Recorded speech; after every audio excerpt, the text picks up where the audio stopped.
Alors, maintenant, Philippe là, Zola va aller en fait dans un livre qu'il appelle Philippe. Et ce Philippe en fait va venir, va commencer à annoncer en fait, à prêcher en fait ce Dieu qui savait, ce sauveur, ce Jésus selon la Bible classique. Alors, déjà, vous allez comprendre que comment est-ce que tu peux venir annoncer en fait un libérateur pendant que ce libérateur-là n'a même pas pu vous sauver, n'a même pas pu vous libérer vous-même. Comment tu peux venir l'annoncer? Est-ce que vous comprenez? Alors, pour ça, on va aller dans le livre de Philippe. On va aller dans le livre de Philippe et dans l'évangile caché de Koudoumanet au chapitre 59, le verset 1 et 2. Le verset 1 et 2, 59. Non.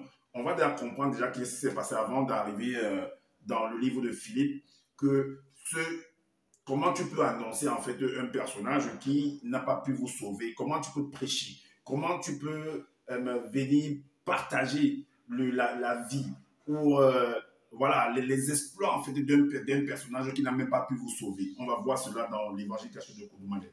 Sur le chemin d'Emmaüs, il y a en fait deux personnages qui sont en train de cheminer, selon ce qu'ils ont écrit. Et ces deux personnes-là, on va faire comme une interview en fait. Apparemment, ils nous font comprendre que non, le personnage de Jésus était mort et il est ressuscité. C'est des barrivettes, c'est pas comme ça que ça se passe en fait. Alors, il va donc venir par derrière pour taper leur ventre et puis en fait de comprendre qu'est-ce qu'ils en pensent en fait. Quelles sont leurs émotions par rapport à l'événement qui a pu se produire dans ce territoire-là. Alors, voilà pourquoi au verset 1, il est dit, un soir, deux apôtres allaient à un village nommé Emmaüs, éloigné de Longanapi, et ils s'entretenaient de tout ce qui s'était passé. Et le verset 2 va nous dire que pendant qu'ils parlaient et discutaient, Dieu qui savait s'approcha et fit route avec eux. Le verset suivant, c'est-à-dire le verset 4, nous dit qu'il leur dit, de quoi vous entretenez-vous en marchant pour que vous soyez tristes? Est-ce que vous voyez? Donc, de quoi parlez-vous en fait? Et les deux disciples, la suite nous dit, l'un d'eux lui répondit, es-tu le seul dans le territoire qui ne sache pas ce qui est arrivé ces jours-ci? Il lui dit, le Dieu qui s'appelle le Sauveur, le soi-disant Sauveur, leur demande quoi? Leur dit-il. Ils lui répondirent, ce qui est arrivé au sujet de Dieu qui savait qui était, donc eux-mêmes ils ne savaient pas que c'est Dieu qui savait qui est à côté d'eux en fait, c'est ce qui veut nous faire comprendre. Alors, ce qui est arrivé au sujet de Dieu qui savait qui était un montopéda maudit, un prophète puissant en œuvre et en parole devant tout le peuple et qui était issu de Loba. Donc, et comment les blancs et les sangs mêlés l'ont mis à mort sur un poteau. Donc, on nous fait comprendre que, or, dans le livre de Boussi là-bas, on nous dit que c'est un territoire qui n'a pas connu le métissage en fait. Mais on nous fait comprendre ici que c'est les blancs et les sangs mêlés qui l'ont mis à mort. Alors, les blancs et les sangs mêlés là sortaient d'où? Dans son territoire pour venir le mettre. Donc, ça veut dire que vous êtes dans votre territoire, en fait, des blancs et des sangs mêlés, peut-être qui ne sont pas issus, puisque c'est un territoire qui n'est pas issu, en fait, il n'y a pas eu de métissage là-bas. Les blancs et les sangs mêlés sortent d'où pour venir te mettre à mort dans ton pays. Ils sortent d'où? Ok. Donc, il a suivi dit qu'au verset 7, nous espérions. Alors, ces deux personnages disent, alors, ils vont représenter en fait la majorité en fait, donc ils vont donner en fait le sentiment en fait de tout ce qui se passe dans le territoire. Donc, nous espérions que ce serait lui qui délivrerait Ouassé, mais avec tout cela, voici que ces choses se sont passées. Donc, nous avons eu espoir sur cet homme-là. Nous avons mis en fait toute notre confiance. Nous avons mis toute notre énergie. Nous avons mis tout notre argent, tout notre temps. Nous avons consacré notre vie à la cause de ce que ce monsieur est venu nous présenter. D'autres ont abandonné leur famille. D'autres ont abandonné leurs femmes. D'autres ont divorcé. D'autres ont abandonné même leurs enfants. D'autres ont sacrifié même leurs membres de famille, leur travail. Oui, à cause de ce que ce monsieur venait leur dire. Mais je me rappelle que toujours dans les versets plus loin, en fait, il y a d'autres disciples dans Jean 6, 66. Si vous partez regarder, il y a des disciples qui l'ont abandonné parce qu'ils se sont, comme on dit au pays, ils ont absence. En Côte d'Ivoire, on dit qu'ils ont sciencé. Que le type là, il raconte du n'importe quoi. On ne peut plus le suivre. Dans une catégorie, c'est détourné en fait de son message. Est-ce que vous voyez de sa vision? Or, ceux-ci ont continué, mais ils se rendent compte que on les a bernés en fait, qu'on les a enfumés. On les a mis la poudre que Dieu qui savait, ce soi-disant sauveur, les a mis la poudre de pépin aux yeux. Est-ce que vous comprenez? Alors que c'était du n'importe quoi, que c'était du temps perdu, qu'ils ont raté, ils ont abandonné plusieurs choses, leur formation qu'ils devaient faire, leur vie qu'ils devaient asseoir, leur projet qu'ils devaient mettre sur pied pour pouvoir se consacrer au projet de ce job qu'ils savaient, qui n'a abouti à rien du tout. Et beaucoup de gens jusqu'à aujourd'hui continuent à le faire. Derrière des soi-disant hommes qui se disent hommes de Dieu, pasteurs, bishops, prophètes, envoyés de Dieu, deuxième né de la création, seul enseignant, des gens continuent de le faire. Et moi, je connais ce monsieur de Justin Zacharias Lassan là. Voilà pourquoi je peux être capable, je suis capable de venir devant vous et de vous dire, de vous démontrer en fait que ce monsieur-là, c'est un bandit. Alors, donc ils disent qu'ils espéraient en fait.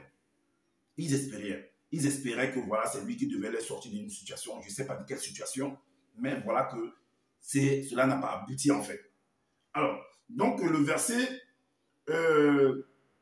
on va donc aller, voilà donc les apôtres qui sont allés se plaindre, qui n'ont pas reçu, qui n'ont pas eu en fait gain de cause par rapport à ce qu'on les a présenté, par rapport au modèle de vie, par rapport à la vision que ce monsieur avait. Dans le chapitre 60, dans le chapitre 60, il va continuer en fait ils vont continuer en fait leur mensonge en fait au verset 22. Qu'est-ce qu'il dit? Il dit, 2 jours après, il apparut aux 11 pendant qu'ils étaient à table, puis il leur dit, allez dans tous les territoires de Ouassé, dont en Afrique centrale selon ce qu'il a écrit, et prêchez la bonne nouvelle aux non-initiés, et excepté aux blancs et aux sans-mêlés. Donc ça veut dire que dans ce territoire, il y avait des blancs et des sans-mêlés. Pourtant, dans l'île de Boussi, quand on a lu là-bas, ben, on dit que c'est un territoire qui n'a pas connu de métissage en fait. Si vous avez ce livre, vous allez comprendre que c'est un territoire qui n'a pas connu de métissage. Mais comment se fait-il qu'en Afrique, là-bas, on retrouve en fait qu'il y a des blancs et des sans-mêlés là-bas? Que non, prêchez aux noirs, mais excepté les blancs et les sans-mêlés. Mais qu'est-ce que les blancs et les sans-mêlés ont fait? T'ont fait, Justin Tissaké. Qu'est-ce que les blancs et les sans-mêlés t'ont fait? Pourquoi tu as de la haine contre les blancs et les sans-mêlés? Et vous dites que vous êtes venus libérer. Enfin, ce ne sont pas des créatures. Tu dis que ton Loba est le seul créateur unique. Mais qui a donc créé les blancs et les sans-mêlés? Si ce n'est pas le créateur. Ou alors, il y a un autre créateur en dehors de ton créateur Loba. Alors, donc, il dit de ne pas prêcher. Mais de prêcher quoi? Si ce n'est pas le mensonge, comme Philippe a menti à Nathanaël. Comme toi, tu as présenté, en fait, tu as dit que tu es venu présenter en fait un programme comme quoi tu devais les sauver. Et dans le chemin de Maïs, ils sont déçus en fait. Ils avaient espoir. Ils sont déçus. Et tu continues en fait, tu veux mettre en fait, instaurer en fait un système dans lequel que même quand tu ne seras plus là, qu'ils continuent en fait à batailler pour un modèle en fait qui est sans objet, un modèle en fait futile, un modèle inutile, un modèle en fait menteur qui n'a pas pu en fait les amener en fait à accoster avec eux. C'est ce qu'ils doivent aller prêcher. Ok, donc maintenant, dans le verset 25 à 28, qu'est-ce qu'il dit? Il dit, comme il se trouvait avec eux, il leur recommanda de ne pas s'éloigner de Ouassé Motonga, donc de l'Afrique centrale, mais d'attendre ce qu'il avait annoncé. Leur dit-il, tu as annoncé quoi? Rien du tout. Ça, c'était du mensonge en fait. Tu n'as pas pu les sauver, ils avaient espoir, et tu viens encore dire que tu les as annoncé quoi? Tu les as annoncé quoi? Mais toi-même, tu avais ce truc dont tu les annonces, tu n'as pas pu réaliser ce que tu devais réaliser. Tu n'as pas atteint tes objectifs en fait. Alors, mais d'attendre ce qu'il avait annoncé, leur dit-il, car du moins Jean a baptisé d'eau dans le passé et cela n'a plus lieu d'être. Mais vous, dans peu de jours, vous serez baptisés du Saint-Esprit. Ok. Le verset suivant dit, alors les apôtres réunis lui demandèrent, 2 points.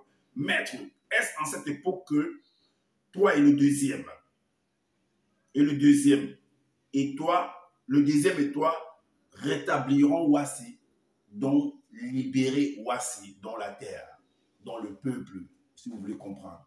Or, dans le chemin de Maïs, ils avaient espoir, ils n'ont pas pu le faire. Donc maintenant, il les promet en fait soi-disant un Saint-Esprit. Donc quand lui va partir, le Saint-Esprit va venir, et avec soi-disant l'autre Zoula, ajouter le deuxième né, et les apôtres veulent encore se rassurer davantage, malgré qu'ils sont déjà dans le désespoir. Il y a des personnes comme ça, même s'ils sont déjà enfoncés comment. Donc, la honte fait que, ben, qu'est-ce qu'ils vont faire? Ils vont partir, comme Pierre avait dit que, mais où veux-tu qu'on aille?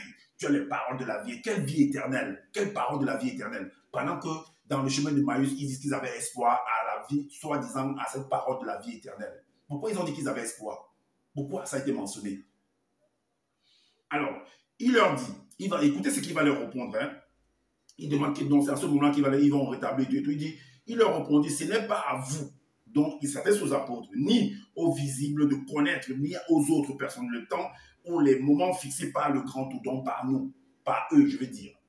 Donc, toujours, il garde toujours en secret. Parce que pourtant, dans Proverbe 10, verset 10, dans la Bible, parole de vie, il est dit que celui qui cache la vérité aux autres les fait souffrir.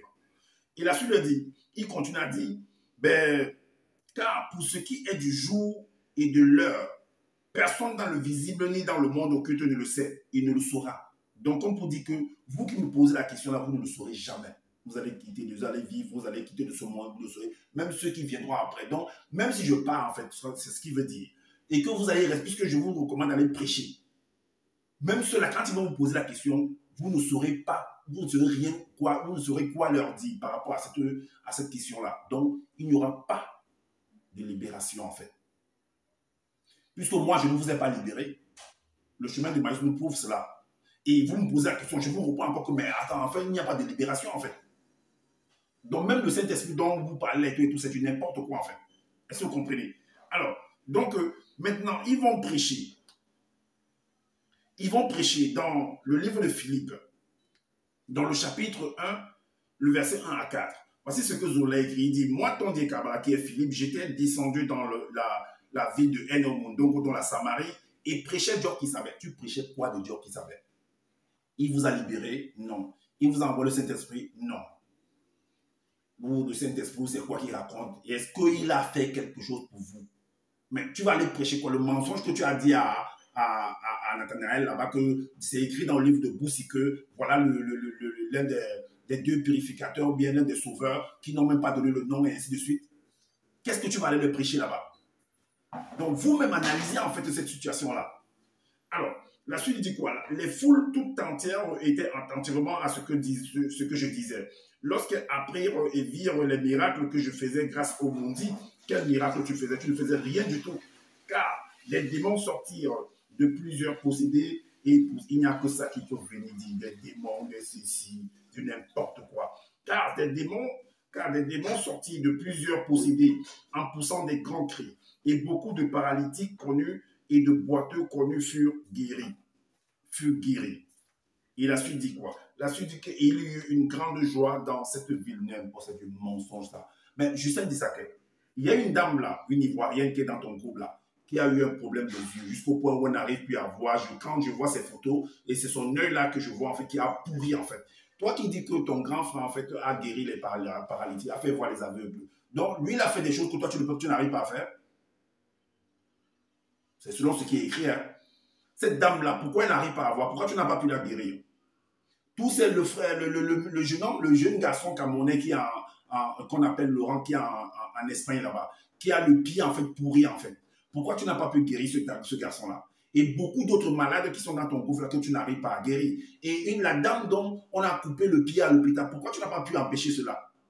Qui était dans ton groupe bien entendu. Pourquoi tu n'as pas pu empêcher cela? Parce que tu es là pour ton gain en fait, tout simplement. Tu t'en fous en fait des autres. C'est ce que certaines personnes dans ton groupe n'arrivent pas à comprendre. Alors, donc voilà quelqu'un qui va venir prêcher. Je ne sais pas qu'est-ce qu'il va venir prêcher en fait. Vous me m'analysez.